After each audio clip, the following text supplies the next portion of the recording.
Good evening, ladies and gentlemen, boys and girls. A fine stew is bubbling merrily, but I beg you now to hear my story, which is no tall tale at all, and which is called The Magic Bag. There was once a priest and a magician. The priest said, "It is only through me that you will get to heaven." The magician said, "Is there no other way to achieve seemingly impossible things?" "No," said the priest. "We priests have the monopoly apart from some saints, but they are few and far between. As you know, they are almost all in the distant past."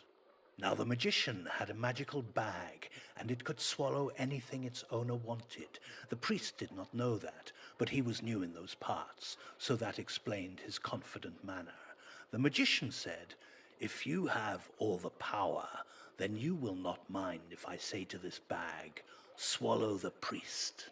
"Not at all," said the priest, "though it is a proof of your barbarian state.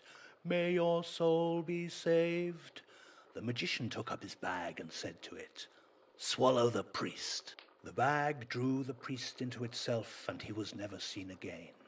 Now the magician decided that there was no need to allow priests, and others for that matter, to have all the dealings with the invisible world, so he always put into his bag any priests or monks who would not accept his claim to equal rights of intervention in matters such as these.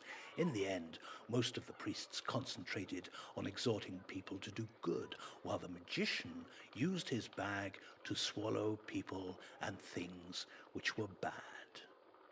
Finally, a whole swarm of devils, voraciously hungry because so much bad was disappearing without trace, tracked down the magician. He told the bag to swallow them, and it did, but they were too tough for it to digest. The time for the total dissolution of demons had not yet arrived, so the magician took the bag to a blacksmith. "How much to hammer this bag completely flat, as slim as a knife blade?" The smith said that he would do it for 10 silver pieces, so he hammered day and night, but could not get the bag flat. The demons, as is their habit, could always inflate themselves slightly after a blow had made them flat for a moment or two. "You must have the devil in this bag," shouted the furious and baffled smith. "Yes, indeed I have," said the magician. Giving the smith only 1 silver piece for his trouble, he opened the bag, and all the devils streamed out back to hell, feeling very battered. Now the magician carried on his life in much the same way, avoiding anything unpleasant by making it go into the magical bag until it was nearly his time to die. He went to see a wise hermit about it. The hermit said, "If you have not been honed by pleasant and unpleasant things, you may get neither to heaven nor to hell, and you may cease to exist. But that is what some people want anyway." When he died, the magician found himself at the gates of hell. "Why am I here, since I have got rid of so much evil in my life?" he asked the demon at the gate. The demon looked in his book. "Because you spent so much time concentrating on bad things that you have a natural affinity for us. Come in," he said. The magician did not like the sound of this at all, so he said to the bag, which was over his shoulder, "Swallow all this." In the twinkling of an eye there was no hell to be seen.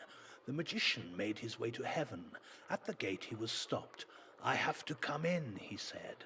"Why?" asked the angel on duty. "Because hell has ceased to exist, and there is no other place to go.